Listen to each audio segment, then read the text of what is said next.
les projecteurs, une série de balados produite par Culture Lanaudière.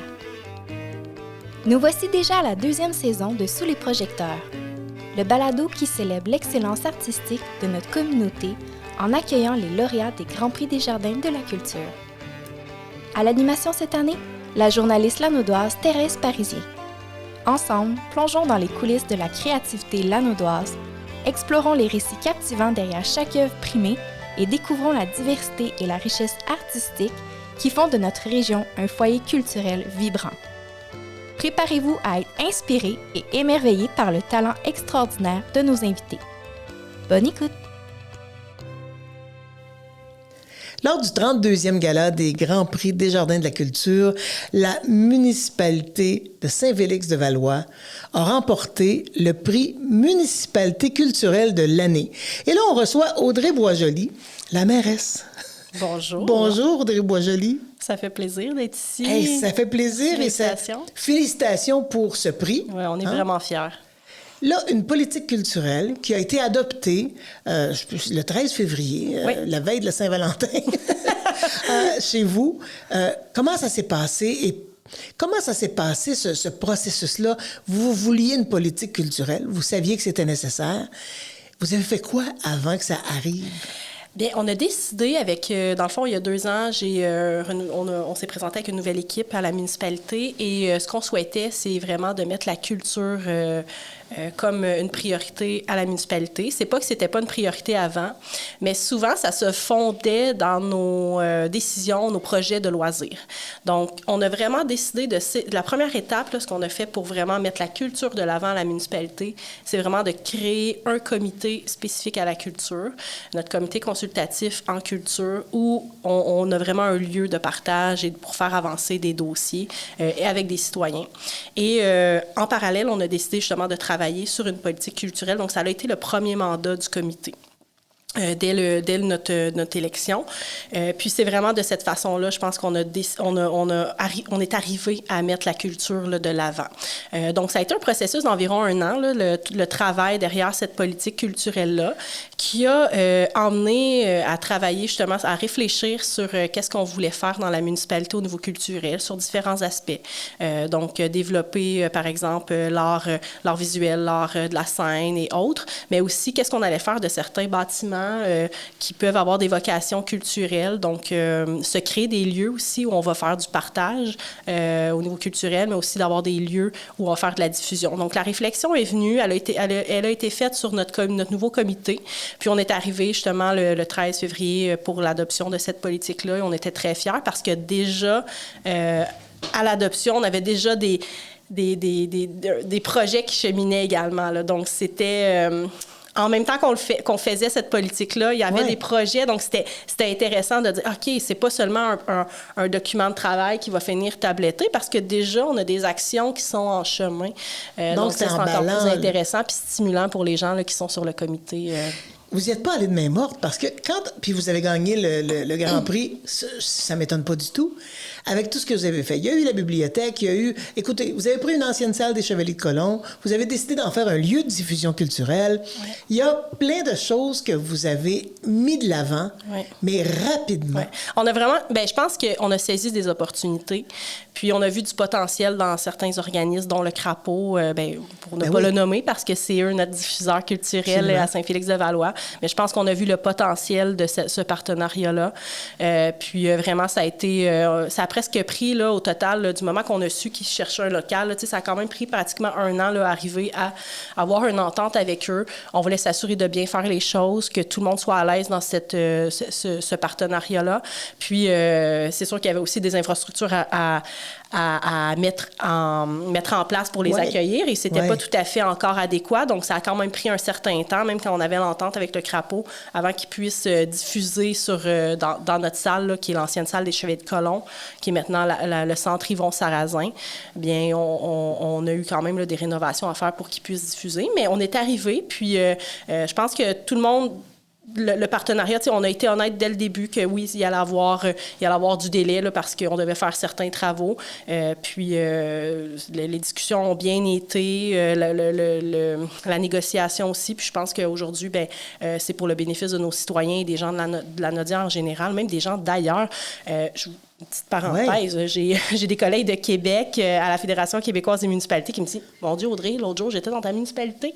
J'ai une de mes amies qui habite à Joliette. Elle me dit « On va-tu au Crapaud voir un spectacle? » Puis elle me dit « Je suis allée dans ta municipalité, il habite à Québec. » Donc, c'est des gens de partout qui viennent pour célébrer. Puis ils disent « Mon Dieu, c'est donc bien le fun, cette salle-là. » Puis qu'est-ce qu'ils font au Crapaud? Parce que, tu sais, justement, la musique traditionnelle, ça danse dans ces salles-là. Puis c'était vraiment agréable. Donc, tu sais, on voit que c'est pas seulement à la base, c'est pour nos citoyens, mais je pense qu'il y a derrière ça, l'orientation qu'on a prise, c'est aussi d'encourager le déploiement de la culture, puis le partage de la culture et de la musique traditionnelle. Et pas juste pour vos citoyens, mais tous ceux qui passent à Saint-Félix-de-Valois. Exactement. Finalement. Donc, les touristes, exactement, les citoyens, les gens de la Nodière. Donc, tout le monde peut utiliser ces services. Un coup qu'on a installé ça, parce que bravo, vraiment, vous avez fait... c'était une grosse année. Un coup qu'on a installé ça, comment on fait pour que cette politique culturelle-là se poursuive et s'améliore? Je sais que vous avez mis sur pied un comité de 3 personnes. Oui, c'est plus que 3 personnes. C'est 3 citoyens. Oui, OK. Pour s'assurer justement que le comité chemine bien. C'est vraiment un comité formel. Donc, on peut faire des comités dans nos municipalités qui sont des comités ad hoc, qui ne sont pas formels. Nous, on voulait vraiment... puis avec mon équipe, on voulait vraiment s'assurer que les projets cheminent. Donc, on a vraiment un comité qui est formel dans la loi. C'est la loi qui nous permet d'avoir un comité consultatif. Okay. Et ces comités-là, dans le fond, c'est des comités qui font seulement des recommandations. Donc, il n'y a pas de décision, mais c'est eux qui vont analyser nos dossiers. Si on a un projet, on va envoyer nos projets au comité pour qu'ils analysent, qu'ils nous fassent des recommandations, des scénarios. Puis, par la suite, les recommandations sont emmenées au conseil, c'est le conseil qui prend les décisions, mais ça permet vraiment d'avoir un lieu de travail où des gens qui souhaitent justement faire avancer la culture peuvent s'impliquer. Donc, nous, ce comité-là est responsable, dans ses responsabilités, vraiment responsable de suivre la politique culturelle puis de s'assurer que le plan d'action chemine également. Donc d'assurer un suivi, est-ce que vous avez déjà installé? Tout à fait. Tout est en place. Nous, notre politique, c'est eux qui en sont responsables. On a une présidente, la présidente qui a reçu le prix de l'événement du Gala de culture La Nodière, donc Mme Ingrid Hagman, qui est notre présidente du comité de la culture à Saint-Félix-de-Valois. Puis c'est elle qui doit s'assurer de faire les suivis. Il y a vraiment des suivis. Là. Nous, une fois par mois, à nos pléniers de conseil municipal, j'ai mes présidents de chaque comité consultatif, dont celui de la culture, qui doit faire rapport de l'avancement des dossiers. Et s'il y a des points de décision, c'est eux qui les présentent. Donc, c'est vraiment une façon de faire en sorte que tous les dossiers cheminent comme ils se doivent, parce que la politique culturelle, elle a été travaillée avec les citoyens, avec les partenaires du milieu, mais elle est portée en finale par le conseil municipal. Les politiques appartiennent aux élus. C'est nous qui les portons. Donc, notre présidente doit s'assurer que sa politique, c'est dans ses responsabilités, là, que la politique, justement, puisse suivre son cours. Suivre son cours. Qu'est-ce que vos artistes ont dit de cette politique-là? Les artistes de Saint-Félix. Avez-vous eu des échos de gens, parce que vous le savez, bon, vous avez des danseurs, vous avez des conteurs, il y en a partout, puis vous en avez chez vous. Est-ce que vous avez eu une sorte de retour de vos artistes? On a eu des bons commentaires. Il y a des gens qui ont participé aussi, là, des artistes qui ont participé à l'élaboration de cette politique-là. Je pense que ça a été très bien accueilli, puis je pense que sincèrement, il était temps. La première réaction, c'est on est content parce que on n'a jamais autant parlé de la culture à Saint-Félix autant que maintenant. Donc, les gens étaient contents qu'on en parle enfin, de voir là, qu'il y avait des actions qui allaient être posées. Puis, ils souhaitent bien sûr là, être consultés. Puis ça fait partie de notre politique de créer des lieux de partage. Une de nos actions de notre politique, c'est d'avoir des lieux de partage et de rassemblement où les artistes vont pouvoir développer ensemble et réfléchir ensemble. Mm-hmm. Donc, je pense que la première réaction, comme je disais, ça a été enfin, on est content qu'on parle de la culture. Puis pour eux, bien, c'est sûr que de mettre la culture de l'avant, bien, je pense que ça va les faire connaître aussi parce qu'on connaît, malheureusement, on s'est rendu compte qu'on ne connaissait pas tous nos artistes à Saint-Félix-de-Valois et on en a beaucoup. Oui. Puis il y a des artistes qui sont connus, mais il y en a d'autres qui sont peut-être des gens qui font de l'art, mais qui ne sont pas des artistes de métier, mais ça peut quand même être intéressant de partager ce qu'ils font, que ce soit des métiers d'art ou peu importe, là, des sculptures, des tableaux, de la peinture, mais que ce n'est pas nécessairement un métier, mais plus une passion. Donc, on peut mettre de l'avant aussi ces personnes-là qui sont artistes à temps partiel, disons. Oui, puis c'est très stimulant pour eux de savoir que la municipalité fait quelque chose. Et on va s'enligner, j'imagine, 2024, 2025. J'imagine que vous avez d'autres projets. J'imagine que votre comité va vous faire des recommandations et ça va aller encore plus loin. On a des beaux projets qui sont en planification. Il y en a d'autres déjà qui vont se réaliser au courant de la prochaine année. Même il y en a un qui est en train de se réaliser. Tantôt, vous parliez qu'on a vu tout ce qui est notre politique de la bibliothèque. On a changé certaines choses. On a aussi rénové notre bibliothèque. On l'a mis au goût du jour. Mais on vient juste de réaliser. Là, on vient juste d'avoir les photos de ce projet-là. Mais on a fait une agora de lecture à l'extérieur de notre bibliothèque. Donc, c'est avec des beaux modules en bois où on va pouvoir avoir un endroit extérieur, un lieu de rassemblement. C'est ce qu'on souhaitait faire, où les gens vont pouvoir faire des comptes de lecture. On va pouvoir avoir un compteur, soit avec les enfants. On est près des écoles aussi, donc c'est important, je pense, plus jeune, on transmet cette passion-là de la culture, de la lecture ou autre. Il pourra y avoir d'autres artistes, ça pourrait être des professionnels qui vont venir faire des ateliers extérieurs ou simplement des citoyens qui vont pouvoir venir profiter de ce lieu-là pour justement encourager ou lire simplement à l'extérieur. Donc, ça va être... c'est en train de se réaliser. Là. C'est pratiquement fini, ce beau projet-là.